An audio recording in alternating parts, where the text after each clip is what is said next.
Hello, everybody. Thank you for joining me. This is Game God Fluent, bringing you episode 23 of Let's Play Sword Coast Legends. That's right, we are returning to this older LP to make some progress in it. Hopefully. So, a few things before we start. I want to welcome you guys. Thank you for joining me. We will be doing a 3-day adventure. That means 3 real-life days of me playing nothing but Sword Coast Legends.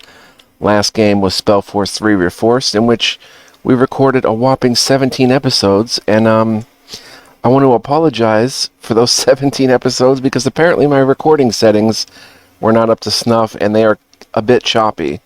They're not very smooth, even though the game was smooth as I was playing it. The recordings came out a bit choppy, so I apologize for that. I've done some, what I think is thorough testing of Sword Coast Legends. It's a much less demanding game to run on my gaming laptop, so it should be okay while recording. It's going to be in 720p, but it still looks nice. So yeah, we'll be returning to Sword Coast Legends, so let's get right into it, guys. Now, a few things before we start. I want to go over some things. We're playing on hard.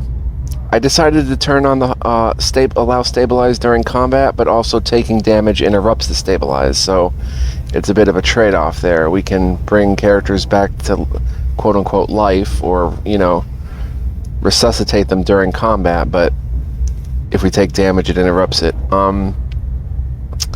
Let's see, what else did I do? I turned some of the graphics down here. You can see I'm still on high textures, medium, you know, still some good settings here, but in 720p. Let's go ahead and save the game now. We're back here at the book cache. You may notice Larethar is in the party instead of Hamit. So we just finished a quest with Hamit, the Ashen Priest, and if you watch episode 22, which I recommend you do, it features a great boss battle. I want to apologize for how poorly I played. I watched that episode last night to get ready for this series, and I couldn't believe how badly I was playing. I was like, oh my gosh, bro.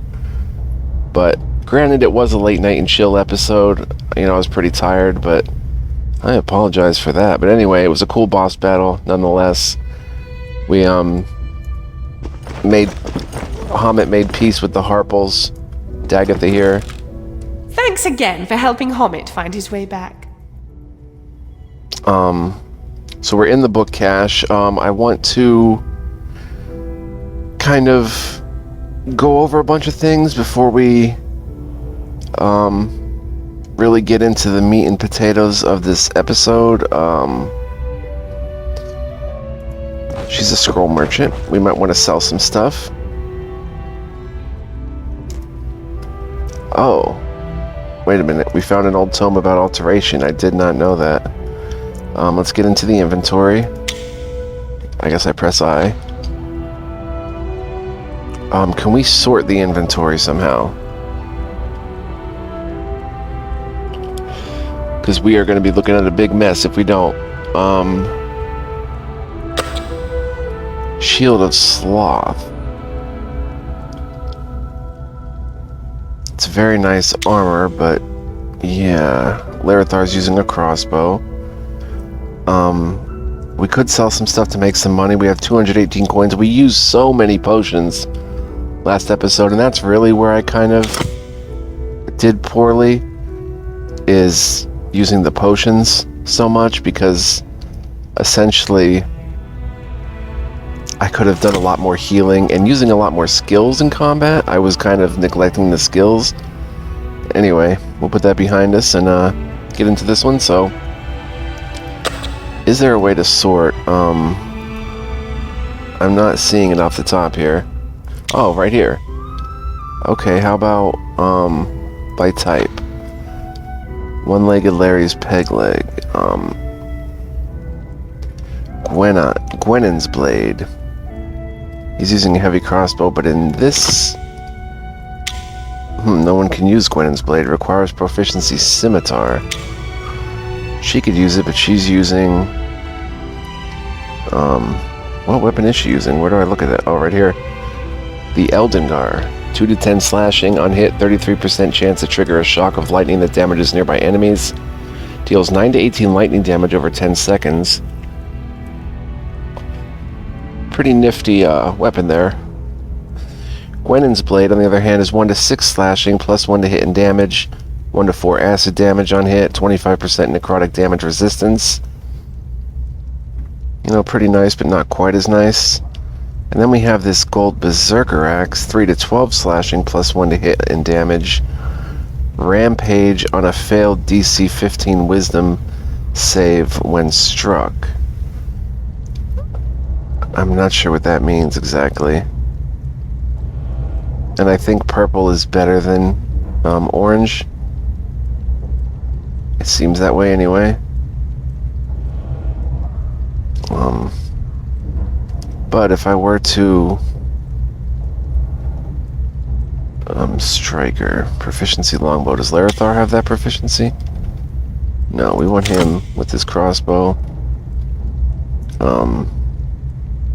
Yeah, I'm gonna go through all this stuff, guys, so we get this is gonna be the refresher episode, so we get an idea of, you know, what we're doing, what we have, what type of skills we have.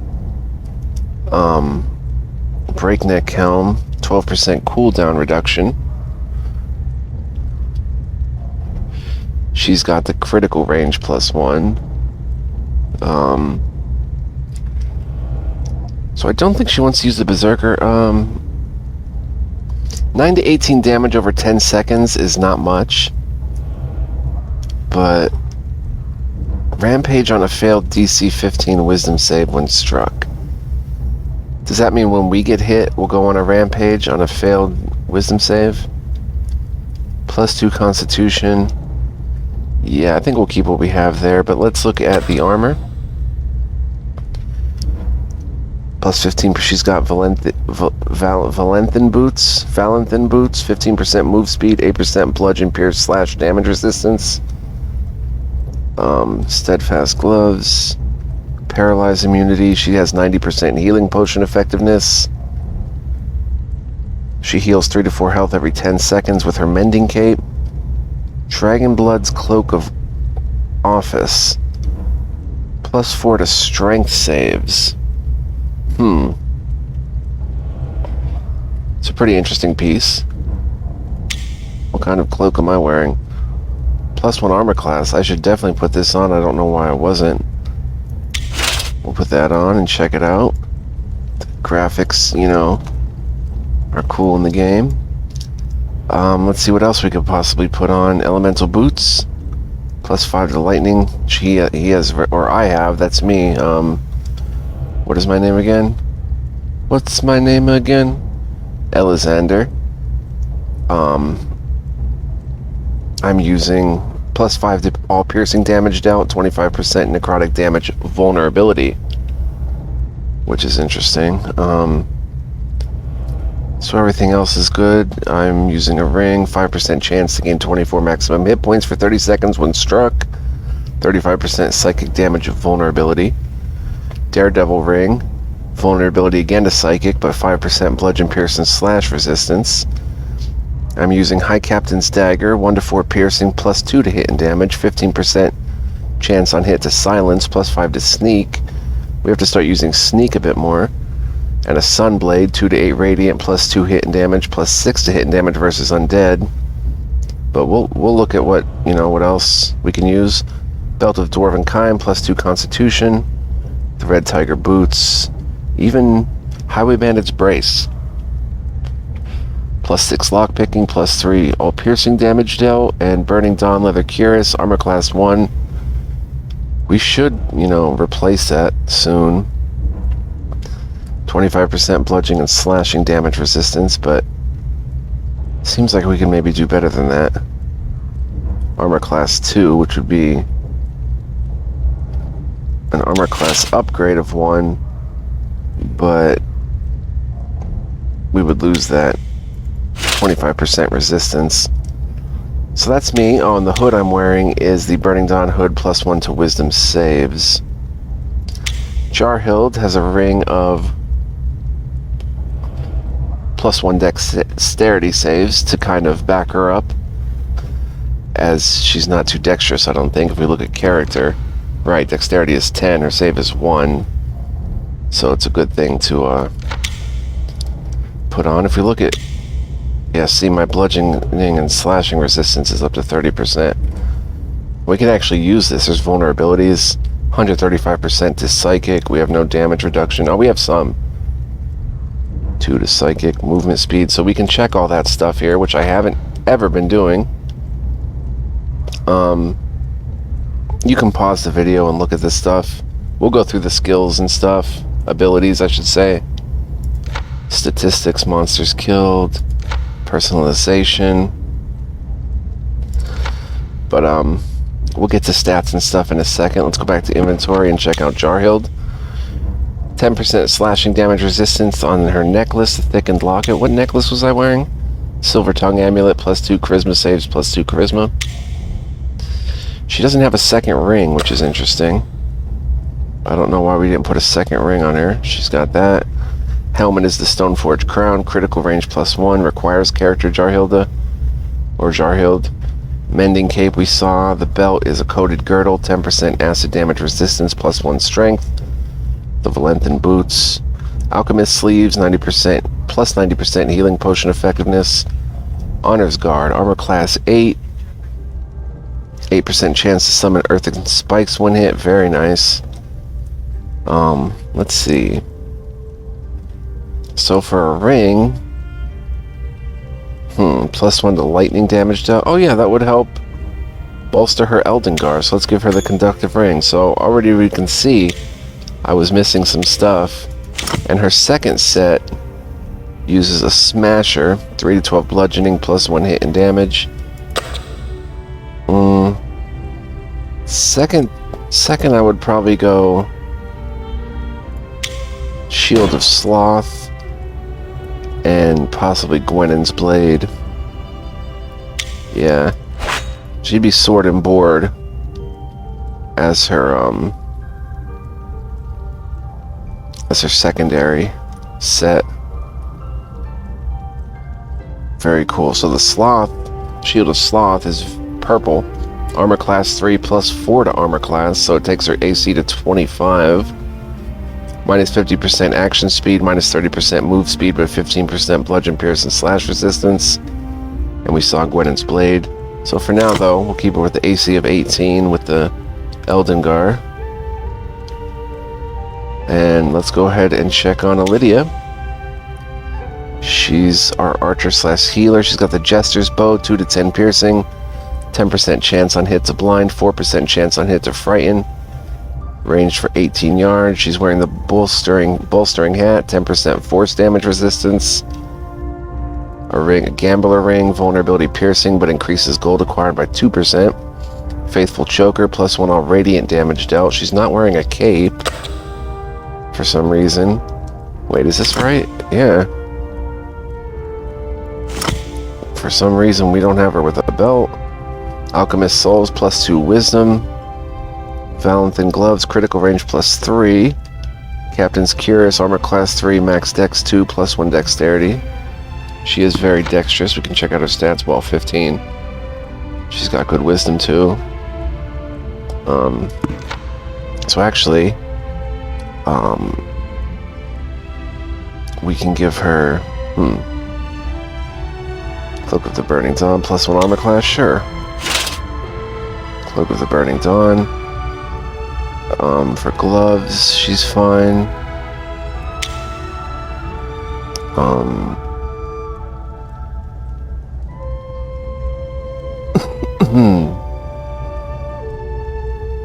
+5 all lightning damage dealt, elemental boots. Now her secondary is the Tempest Staff, 1 to 6 bludgeoning, deals 1 lightning, 1 thunder damage on hit. Probably would go with the Staff of Eternal Torment, which we just picked up from the Ashen Priest. Slight spoiler. 1 to 6 bludgeoning, +1 hit and damage, deals 2 to 8 fire damage on hit, and 50% necrotic damage resistance. So we give her that cool staff with the flaming skull at the end. Grand Staff of Fiend Slaying.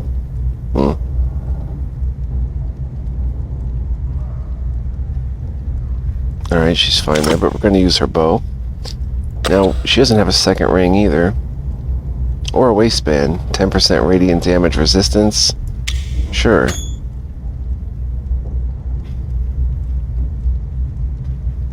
Wow, +3 off fire damage dealt. We have to give that to Hamid, but no one else really deals fire. Then we've got Larethar, who's only level 5. He's a bit behind. He has no rings. He's got +2 to sneak, 10% slashing damage resistance to chain of thickness. Regular old heavy crossbow, 2 to 10 piercing at 18 yards. Ale stained leather vest, armor class 2, 10% chance to intoxicate an attacker when hit. That's his special armor. Soft gloves, +2 to lockpicking, his special armor. +10% action speed, highway bandits boots, and brisk cincture, 10% fire damage resistance. I don't think he deals acid damage or fire damage or cantrips, so his secondary, +1 carver, frosted saber, 2 to 8 piercing, deals 1 cold damage on hit, 2 to 8 slashing, +1 hit and damage. So this is not governed by his dexterity, actually. I guess I never noticed that. The +1 carver, it's longsword. So we would actually want to give him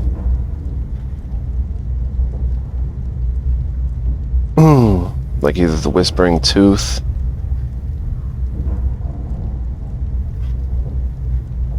or the +1 knife.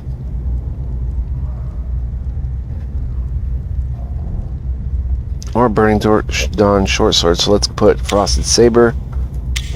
Get rid of that. Put the Frosted Saber. Where'd it go? Oh, there it is. Put that in the first hand, and the Burning Dawn short sword in the second hand.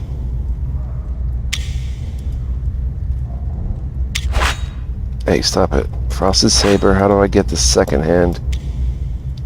There we go. Looking pretty good there, but we're going to keep him with crossbow.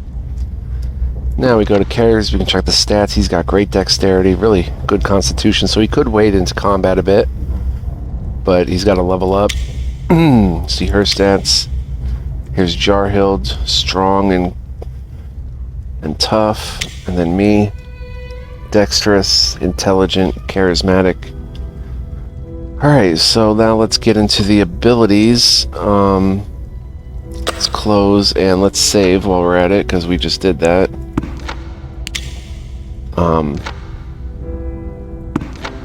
Let's go ahead and get into abilities. Starting with me.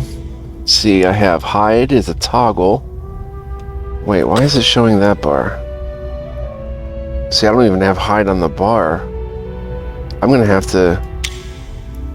We're gonna do what.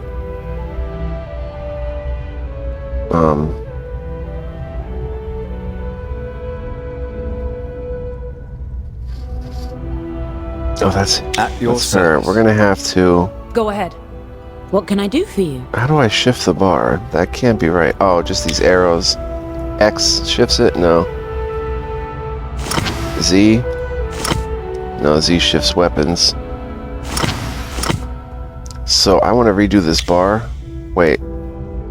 Do I have hide there? No, search 2. There's hide. Let's just redo the bar, I think, so we can, like I did in Spellforce 3, so we can figure it out from the beginning and kind of see what skills we have and stuff. Potion of improved healing. Well, okay. And this would be the potion. You know what? I'm taking it all off, baby. First few episodes here are going to be refreshers and get sorted episodes. Alright, so let's go to abilities. So first things first is hide, which we have. Grants the ability to steal away into the shadows to avoid being detected and get the drop on foes. Being hidden increases crit range by 5 and grants combat advantage on the next attack, while hiding movement speed is reduced by 50%. Stealth checks are increased by +7. Then we've got sneak attack, which is a passive. Represents the ability to strike subtly and exploit a foe's distraction.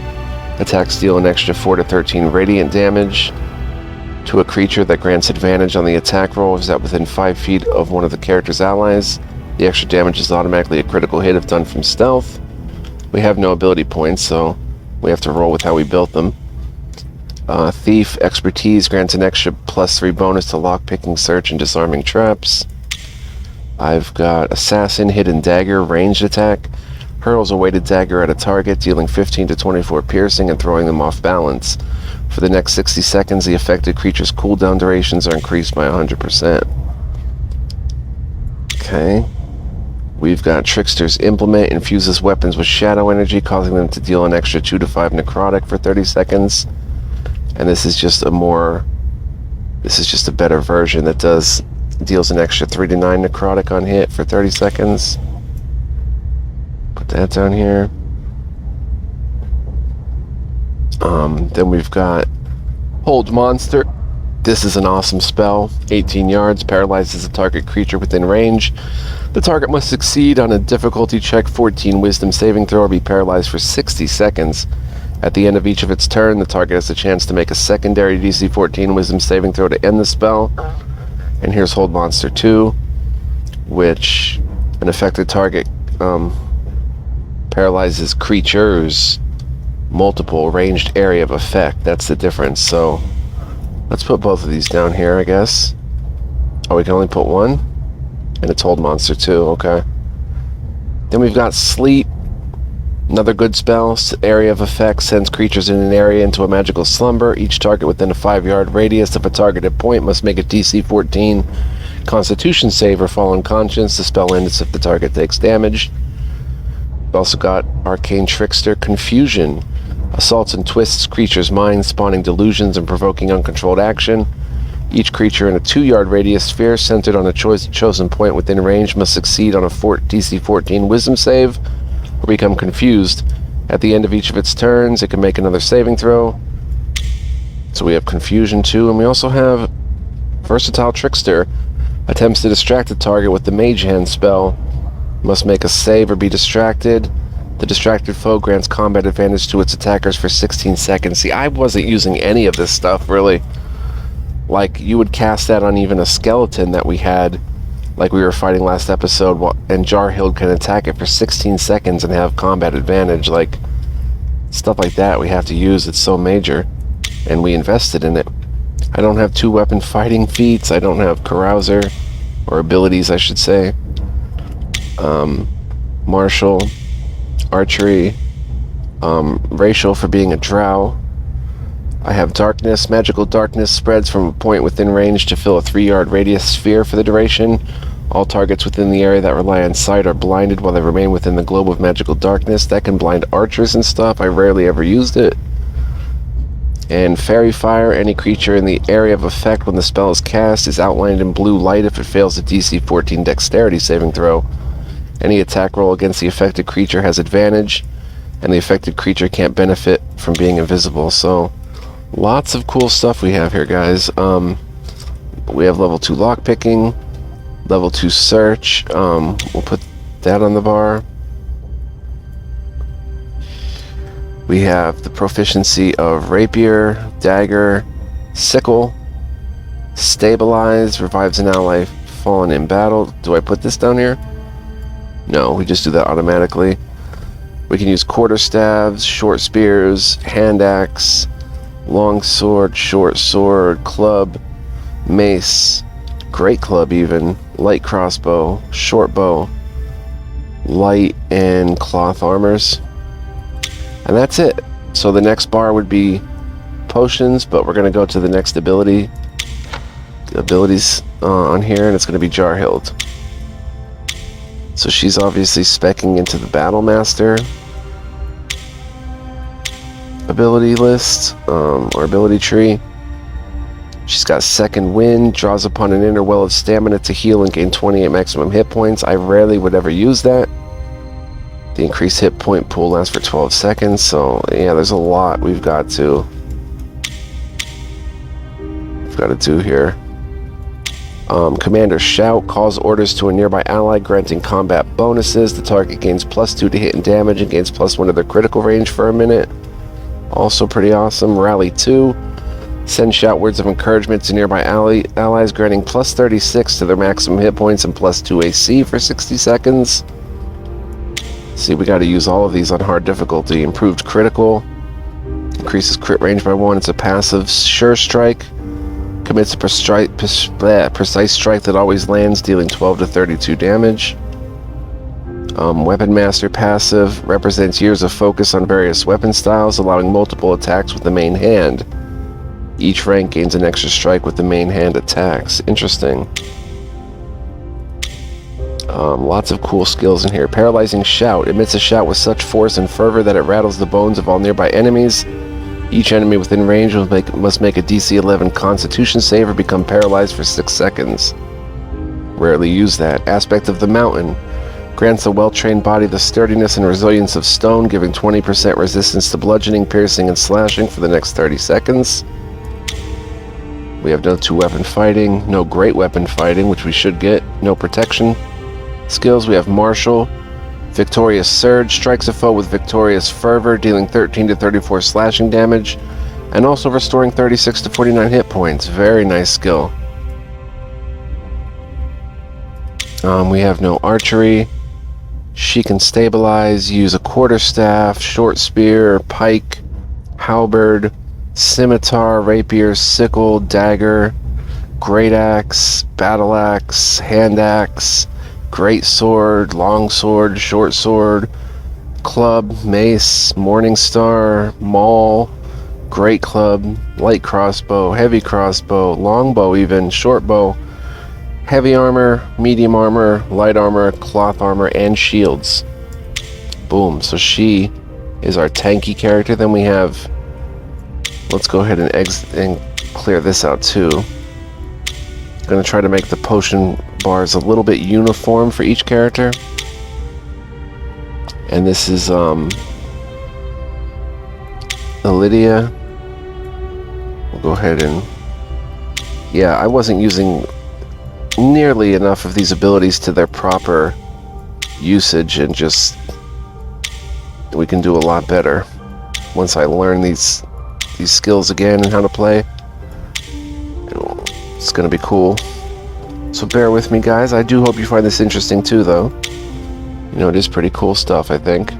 Spiritual Weapon conjures a spectral hammer that hovers within range and will seek out and attack enemies, dealing force damage with each attack. The hammer will match the caster's level up to level 5 and gains a bonus to strength and constitution equal to the caster's wisdom modifier. The hammer will exist until it's defeated, 2 minutes have passed, or the caster casts a spell again. Then we've got Divine Strike. Infuses the caster's weapon with divine energy with each strike. When the caster hits a creature, it deals 11 to 26 radiant damage. Divine Strike 2. Then we've got Healing Word 2. Calls upon the caster's deity to heal a chosen target, restoring 17 to 21 hit points. Has no effect on undead or constructs. Then we come over here. Priestess of Sehanine. We've got Goodberry 2. Conjures a berry infused with magic and tosses it to an ally, healing them for 22 to 28. We have Light, Sacred Flame. It's a cantrip. Wreathes a chosen target in flame-like radiance. The target must succeed on a DC 16 dexterity throw, or else take 3 to 9 radiant. Do we want to put that down here? Or is that... No, that goes there. So does Divine Strike 2, actually, so... we can take that off. We also have Cure Wounds 2. Beseeches the caster's deity to cleanse the target of its wounds, restoring 28 to 36 hit points. And we have level 3 Disciple of Light, which is a passive. Increases healing by 35% and grants 15% resistance to radiant and necrotic damage. We have Life Spells. Bless 2. Calls upon the divine to bless allies within range. Whenever an affected target makes an attack roll or a saving throw, it gains a +4 to the roll for a minute. Very powerful. Restoration. Cleanses the target of a single negative effect, including damage over time, silences, ability score reductions. It's Restoration. Level 2 Revivify. Suffuses a recently fallen creature with divine energy. The creature returns to life and regains 33 to 43 hit points. The creature continues to heal for 40 to 45 over 10 seconds. She has no protection spells, no martial abilities, no archery abilities. She's got search, grants a proficiency bonus when attempting to perceive hidden things. When toggled on, the character is actively searching and gains additional +2 to perception in a 6-yard radius while suffering a -50% penalty to move speed. No, wait a minute, did I give you? Yeah, search was your last thing, search 2. So she's got a lesser search. She can use up to medium armor, everything but a heavy crossbow, and she can't use a maul or a morning star or heavy armor or a battle axe just yet, or a great axe or a halberd. She can use short spear and quarterstaff, long sword, short sword, club, mace. She can use a great club and a light crossbow and a hand axe and dagger and sickle. She's got stabilize. She can use shields. Nothing else here goes on the bar, so that's everything for her. Then we've got finally Larethar, or what was his name again? I'm sorry, guys. Yeah, Larethar. It's been a while. He's got Scoundrel. Let's go ahead and take all this off. So we should be able to survive if we use all these skills. We use some potions to our effects, some scrolls, which I have heavily neglected. It's gonna be good. He's got hide, 1, sneak attack passive. He's got a thief skill of disengage, dodges quickly out of the way, increasing all damage resist by 50% for 4 seconds. For the next 6 seconds, all stealth checks gain a +5 bonus. Disengage and then go stealth. That's a pretty cool maneuver. He's got the hidden dagger ability, which we saw. No arcane trickster. He's got carouser. Secret stout 3. Pops the cork on the wineskin and grants a quick swig of a stiff dwarven ale, restoring and regaining 18 to 24 hit points but causing slight intoxication for 10 seconds. And he's also got revelry 2. Amidst boisterous shouts of good cheer that embolden allies with toughness and resolve, each ally in range gains 15% resistance to all damage and +15 maximum hit points for 60 seconds. That's pretty cool. No 2-weapon fighting skills, no martial. He has a little bit of archery. Hunter's Mark. Mystically marks a target within range as the character's prey. For the next 30 seconds, the target grants combat advantage, cannot stealth or become invisible, and takes 25% additional damage. That's very powerful. We can shoot that at anybody in range. He can only use light armor and cloth armor. He can't use a longbow. You can see here he can't use a shield, can't use a great sword or a maul. He can use a great club and heavy and light crossbows. He can even use hand axe. He can use a battle axe. And he's got level 3 search. Grants a proficiency bonus when attempting to perceive hidden things. While toggled on, the character is actively searching and gains an additional +6 to perception in a 7-yard radius, while only suffering a -15% penalty to move speed. And he can, of course, stabilize. So that is the abilities that we're going to be working with. Next, let's go ahead and save again and see how long we've been playing. 33 minutes. So I guess we can quickly go over the journal.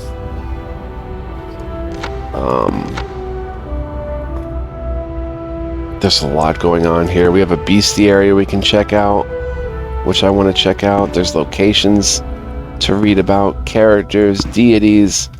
There's a lot going on in this game, guys. This is not a bad game at all. This is actually quite a good game, but completed, waking up.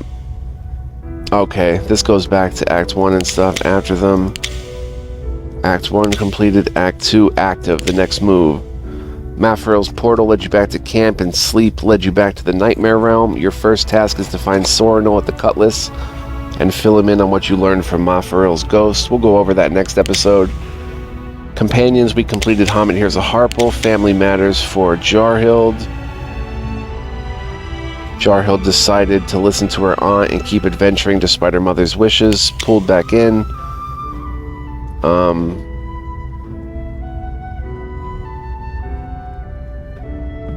Thoradin.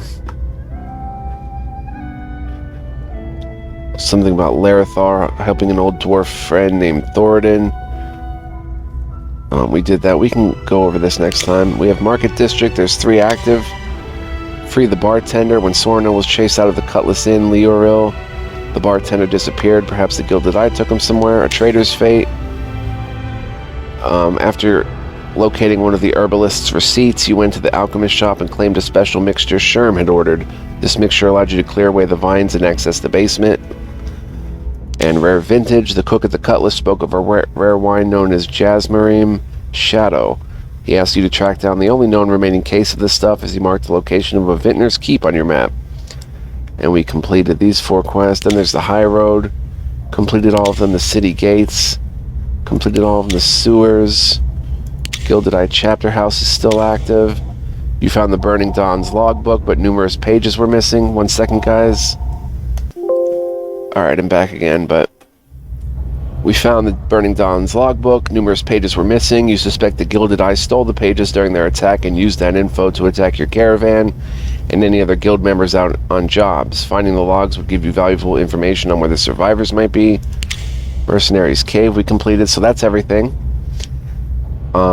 Now, there is something, if we look at the map, there's a lot of cool locations. If I can somehow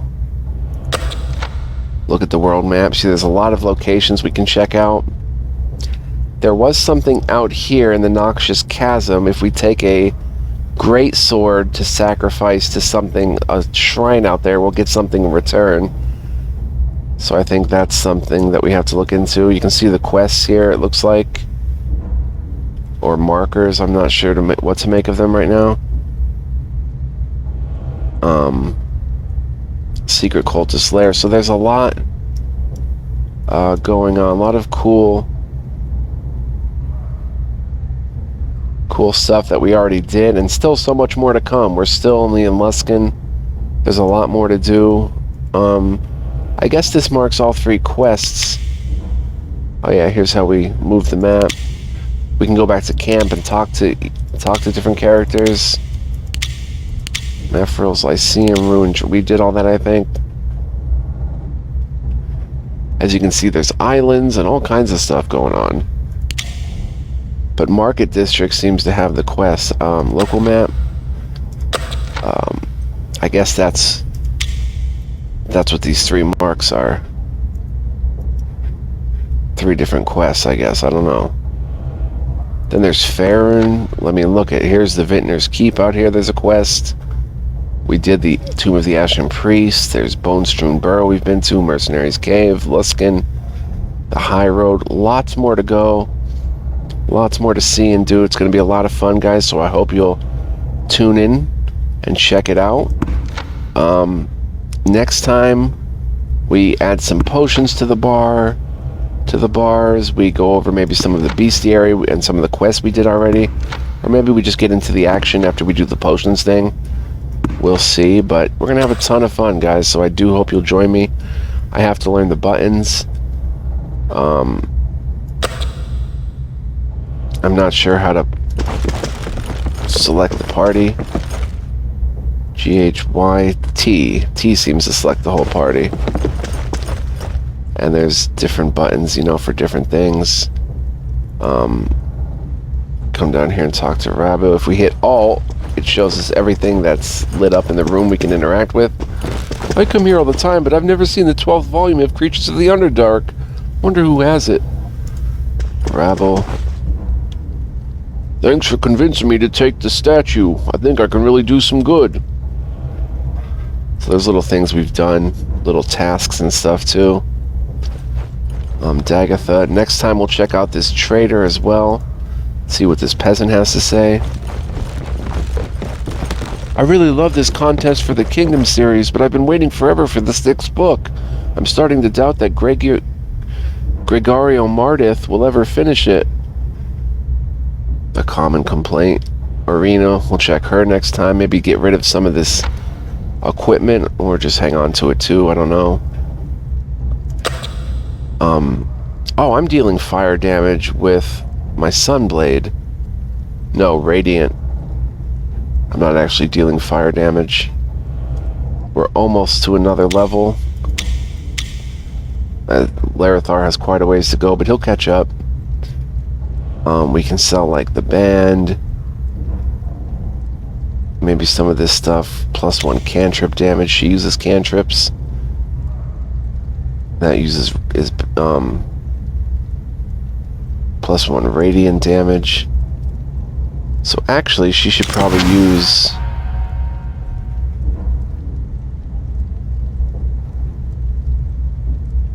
I don't know, she does radiant damage, but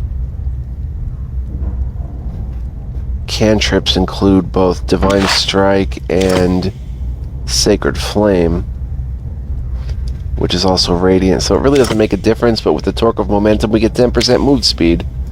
So let's put it on.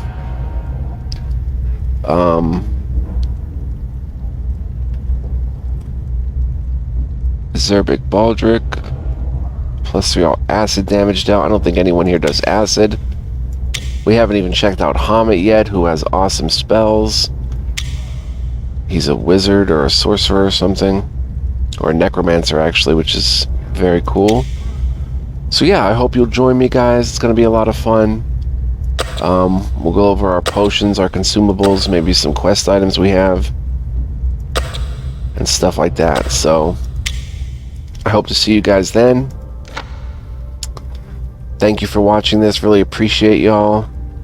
Gonna be playing this for 3 days in real life, as I said, so maybe I can pump out another 17 episodes, 10 episodes, who knows. But we're just gonna have fun and do it, and I hope to see you guys there. Much love, peace, and joy, guys. Take care, and until next time, see you in the Sword Coast. Bye-bye.